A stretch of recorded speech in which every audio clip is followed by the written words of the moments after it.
Good morning. Thank you for joining me today.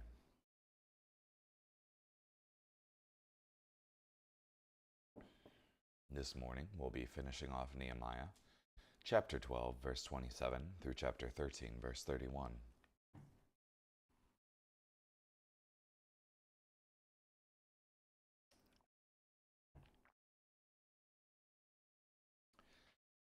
At the dedication of the wall of Jerusalem, they sought out the Levites from all the places they lived to bring them to Jerusalem to celebrate the dedication joyfully with songs of thanksgiving and songs accompanied by cymbals, harps, and lyres. The singers were also assembled from the district around Jerusalem and from the settlements of the Netophathites, and from Beth Gilgal, and from the fields of Geba and Asmaveth, for the singers had built settlements for themselves around Jerusalem. When the priests and Levites had purified themselves, they purified the people, the gates, and the wall. I brought the leaders of Judah up on top of the wall, and I appointed 2 large choirs to give thanks. One was to proceed on the top of the wall southward, toward the dung gate. Going after them were Hoshea, half of the leaders of Judah, Azariah, Ezra, Meshullam, Judah, Benjamin, Shemaiah, Jeremiah, some of the priests with trumpets, Zechariah, son of Jonathan, the son of Shemaiah, the son of Mattaniah, the son of Micaiah, the son of Zechariah, the son of Asaph, and his colleagues, Shemaiah, Azarel, Milalai, Gilalai, Mai, Nethanel, Judah, and Hanani, with musical instruments of David, the man of God. Ezra the scribe led them. They went over the fountain gate and continued directly up the steps of the city of David. On the ascent to the wall, they passed the house of David and continued on to the water gate toward the east. The second choir was proceeding in the opposite direction. I followed them, along with half the people on top of the wall, past the tower of the ovens, to the broad wall, over the Ephraim gate, the Jeshanah gate, the fish gate, the tower of Hananel, and the tower of the 100, to the sheep gate. They stopped at the gate of the guard. Then the 2 choirs that gave thanks took their stations in the temple of God. I did also, along with half the officials with me, and the priests, Eliakim, Maaseiah, Meniamin, Micaiah, Elioenai, Zechariah, and Hananiah, with their trumpets, and also Maaseiah, Shemaiah, Eleazar, Uzi, Jehohanan, Malchijah, Elam, and Ezer. The choir sang loudly under the direction of Jezrahiah, and on that day they offered great sacrifices and rejoiced, for God had given them great joy. The women and children also rejoiced. The rejoicing in Jerusalem could be heard from far away. On that day men were appointed over the storerooms for the contributions, firstfruits, and tithes, to gather into them, from the fields of the cities, the portions prescribed by the law for the priests and Levites. For the people of Judah took delight in the priests and Levites who were ministering. They performed the service of their God and the service of purification, along with the singers and gatekeepers, according to the commandment of David and his son Solomon. For long ago, in the days of David and Asaph, there have been directors for the singers, and for the songs of praise and thanks to God. So in the days of Zerubbabel and in the days of Nehemiah, all Israel was contributing the portions for the singers and gatekeepers, according to the daily need. They also set aside the portion for the Levites, and the Levites set aside the portion for the descendants of Aaron.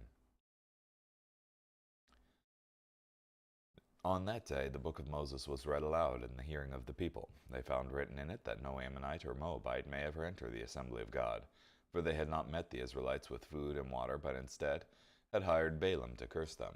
Our God, however, turned the curse into blessing. When they heard this law, they removed from Israel all who were of mixed ancestry. But prior to this time, Eliashib the priest, a relative of Tobiah, had been appointed over the storerooms of the temple of our God. He made for himself a large storeroom where previously they had been keeping the grain offering, the incense and the vessels, along with the tithes of the grain, the new wine and the olive oil, as commanded for the Levites, the singers, the gatekeepers, and the offerings for the priests. During all this time, I was not in Jerusalem, for in the 32nd year of King Artaxerxes of Babylon, I had gone back to the king.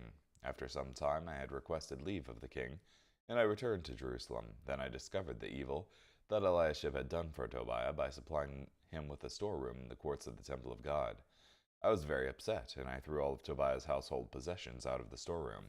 Then I gave instructions that the storerooms should be purified, and I brought back the equipment of the temple of God, along with the grain offering and the incense. I also discovered that the grain offerings for the Levites had not been provided, and that as a result, the Levites and the singers who performed this work had all gone off to their fields. So I registered a complaint with the leaders, asking, "Why is the temple of God neglected?" And then I gathered them and reassigned them to their positions. Then all of Judah brought the tithe of the grain, the new wine, and the olive oil to the storerooms. I gave instructions that Shelemiah the priest, Zadok the scribe, and a certain Levite named Pedaiah be put in charge of the storerooms, and Hanan son of Zachar the son of Mattaniah be their assistant, for they were regarded as trustworthy, and it was their responsibility to oversee the distribution to their colleagues. Please remember me for this, O my God, and do not wipe out the kindness that I have done for the temple of my God and for its service.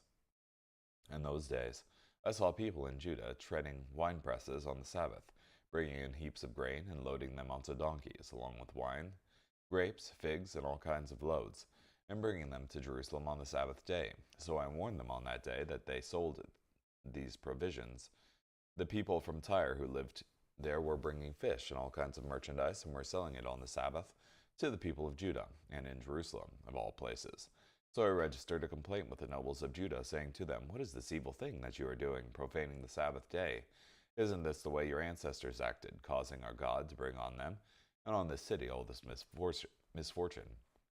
And now you are causing even more wrath on Israel, profaning the Sabbath like this." When the evening shadows began to fall on the gates of Jerusalem before the Sabbath, I ordered the doors to be closed. I further directed that they were not to be opened until after the Sabbath. I positioned some of my young men at the gates, so that no load could enter on the Sabbath day.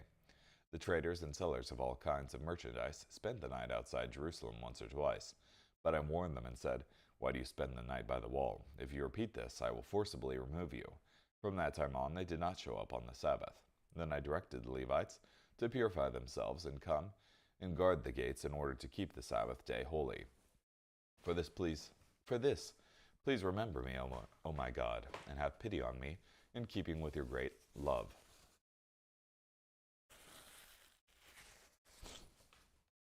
Also in those days, I saw the men of Judah who had married women from Ashdod, Ammon, and Moab. Half of their children spoke the language of Ashdod, or the language of one of the other peoples mentioned, and were unable to speak the language of Judah. So I entered a complaint with them. I called down a curse on them, and I struck some of the men and pulled out their hair. I had them swear by God, saying, "You will not marry off your daughters to their sons, and you will not take any of their daughters as wives for your sons or for yourselves." Was it not because of things like these that King Solomon of Israel sinned? Among the many nations there was no king like him. He was loved by his God, and God made him king over Israel. But the foreign wives made even him sin. Should we then, in your cause, hear that you do all this great evil, thereby being unfaithful to our God by marrying foreign wives? Now one of the sons of Joiada, son of Eliashib the high priest, was a son-in-law of Sanballat the Hornite, so I banished him from my sight. Please remember them, O my God, because they have defiled the priesthood, the covenant of the priesthood, and the Levites. So I purified them of everything foreign, and I assigned special duties to the priests and the Levites. I also provided for the wood offering at the appointed times, and also for the firstfruits. Please remember me for good, O my God.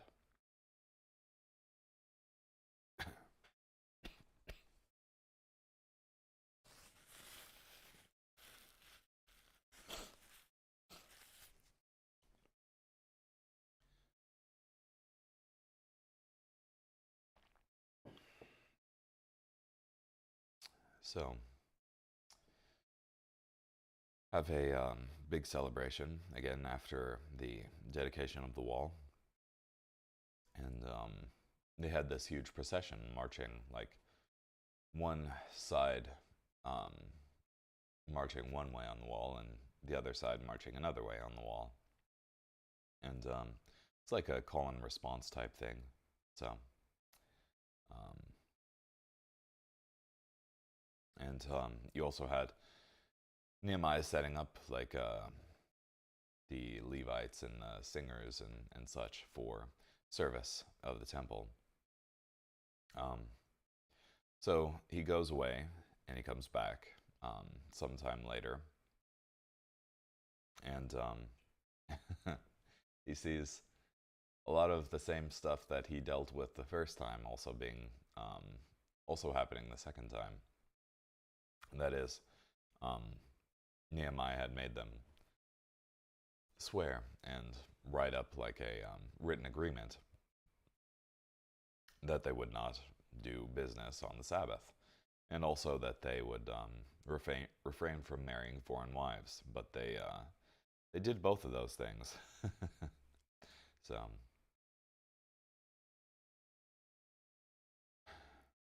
and the singers and the gatekeepers hadn't been provided for from the because naturally they were supposed to um, get provisions. I think.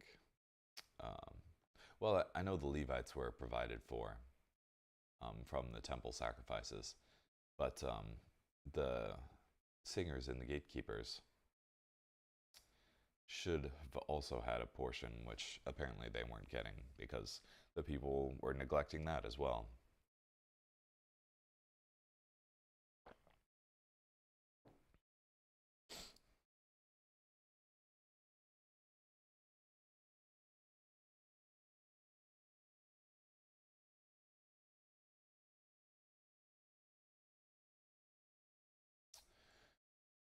Um, you also had the command that no Ammonite or Moabite should come into the assembly of God. This meant to be regarded as one of the people of Israel and people of God. It meant one could fully participate in the spiritual life of Israel regarding joining into the assembly of God. An Israelite was part of God's covenant by birth, but an Ammonite or Moabite was not. They had to become a part of the covenant by choice, by joining with God's covenant people and leaving the gods of their people. They had to choose to reject those gods and embrace Yahweh. The command was a powerful message. It said to these Ammonites and Moabites, "You are not a part of the people of God by birth. You must choose this and leave the thinking and deeds of your anti-God culture, and truly join in the spiritual life of God's people. Unless you leave one and join the other, you will never really be a part of this spiritual life. Come join us." And the Ammonites and Moabites were singled out particularly because of their devious schemes against Israel when Israel came into the Promised Land, at least 1,000 years before this. Yeah, that being said, I don't think any foreigner who chose to remain a foreigner was allowed, even like on the temple premises. But you had Tobiah the Ammonite here, who even had a storeroom in the house of the Lord, in the temple, rather.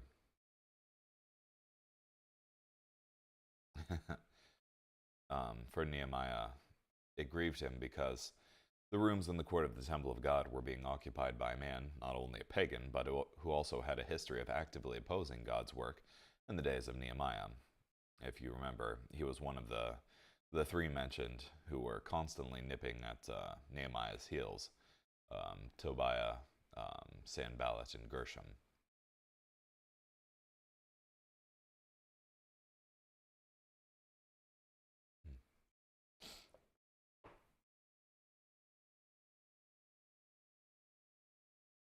Also, Nehemiah singles himself out, saying, "Remember me, O my God, for good." At the end of it all, Nehemiah knew he did his best to make the people of God strong, safe, and secure. Beyond that, he also led them to be pure, worshipful, and obedient. Yet Nehemiah certainly carried a sense of failure. In Nehemiah 10, the people made a solemn covenant to God that they would not do three things: have ungodly romantic relationships, buy and sell on the Sabbath, and fail to support the work of God with money as he commanded. Nevertheless, in Nehemiah 13, some 10 to 12 years later, Israel was again steeped in the exact sins they vowed to stop. Nehemiah had to address the problems of ungodly romantic relationships, buying and selling on the Sabbath, and failing to support the work of God as he commanded.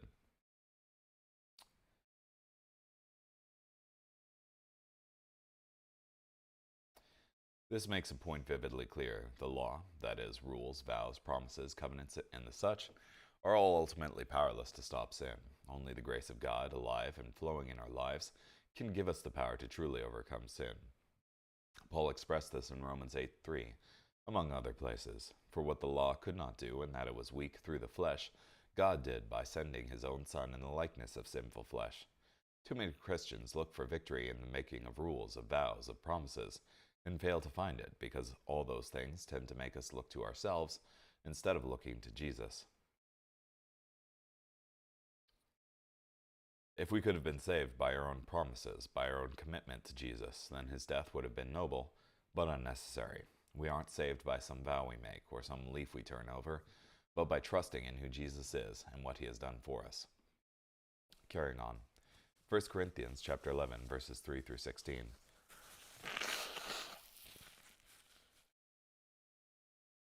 My apologies. But I want you to know that Christ is the head of every man, and the man is the head of a woman, and God is the head of Christ. Any man who prays or prophesies with his head covered disgraces his head, but any woman who prays or prophesies with her head uncovered disgraces her head, for it is one and the same thing as having a shaved head. Did I already do this? I think I already did this. My apologies.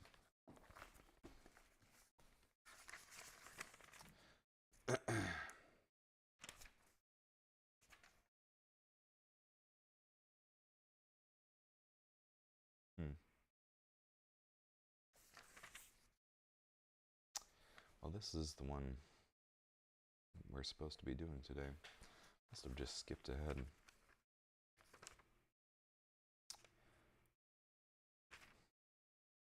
Or skipped one entirely. Well, I guess just for the sake of catching up, just skip to Psalms then. Psalm 35, verses 1 through 16. O Lord, fight those who fight with me. Attack those who attack me. Grab your small shield and large shield and rise up to help me. Use your spear and lance against those who chase me. Assure me with these words, I am your deliverer. May those who seek my life be embarrassed and humiliated. May those who plan to harm me be turned back and ashamed. May they be like wind-driven chaff, as the Lord's angel attacks them. May their path be dark and slippery, as the Lord's angel chases them. I did not harm them, but they hid a net to catch me, and dug a pit to trap me. Let destruction take them by surprise. Let the net they hid catch them. Let them fall into destruction. Then I will rejoice in the Lord, and be happy because of his deliverance. With all my strength I will say, O Lord, who can compare to you? You rescue the oppressed from those who try to overpower them, the oppressed and needy from those who try to rob them. Violent men perjure themselves and falsely accuse me. They repay me evil for the good I have done. I am overwhelmed with sorrow. When they were sick, I wore sackcloth and refrained from eating food. If I am lying, may my prayers go unanswered. I mourned for them as I would for a friend or my brother. I bowed down in sorrow as if I were mourning for my mother. But when I stumbled, they rejoiced and gathered together. They gathered together to ambush me. They tore at me without stopping to rest. When I tripped, they taunted me relentlessly and tried to bite me.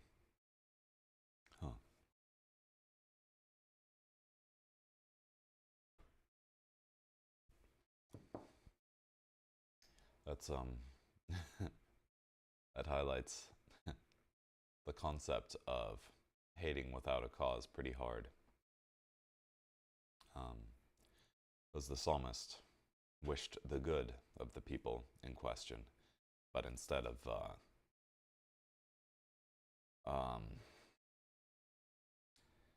expressing friendship towards the psalmist, or at least neutrality, they instead bite at him. Carrying on, Proverbs chapter 21, verses 17 and 18. He who loves pleasure will become a poor man. He who loves wine and oil will not become rich. The wicked is a ransom for the righteous, and the treacherous is in the place of the upright. Interesting.